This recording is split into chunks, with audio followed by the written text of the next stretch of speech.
Tonight at 6, Macon-Bibb County has brought in nearly $9 million of revenue from speed zone camera fines in the last 3 years, according to Mayor Lester Miller. And with that money, the mayor shared plans on how it can enhance public safety. 41 NBC's Taylor Gilchrist has more.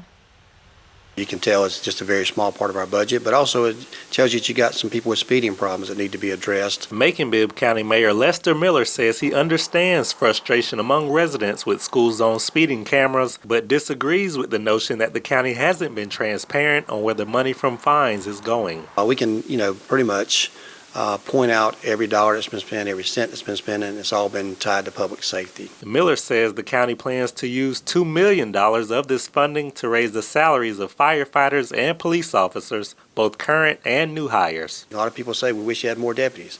This is a way to give a $5,000 increase in pay to be competitive so we can make the roads safer and the children safer. But some Georgia lawmakers have argued about the effectiveness of the cameras. This week, State Representative Dale Washburn of Macon reintroduced a bill to sunset the program that allows the use of the cameras.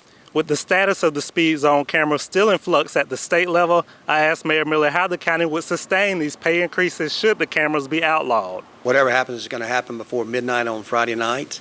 We'll get our direction from them at the time, and we'll take the appropriate steps. Miller argues the cameras have enhanced public safety, saying the county has seen a reduction in the number of tickets given out per camera. He says the county will await the General Assembly's decision on the cameras to determine if and how these raises will be made possible. We're not giving raises and new deputy pay and taking them away. So we'll figure out how to work them in our budget and make increases where we need to and make cuts where we need to. In Macon, Taylor Gilchrist, 41 NBC News. Mayor Miller's recommendation also included $1 million in funding to recruit new school resource officers and install new crosswalks throughout the county. Reports show he received a $1,000 campaign donation from a top executive at the school zone camera company, Ultimate. That Taylor asked the mayor about the donation, and he had this to say. The $1,000 contribution came from an individual, not a company.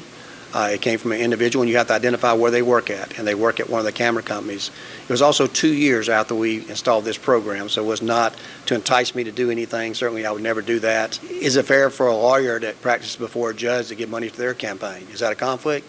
It's legally allowed. So we play by whatever rules that are out there for us. If the rule changes, we change what we do, but we're always going to be above the law.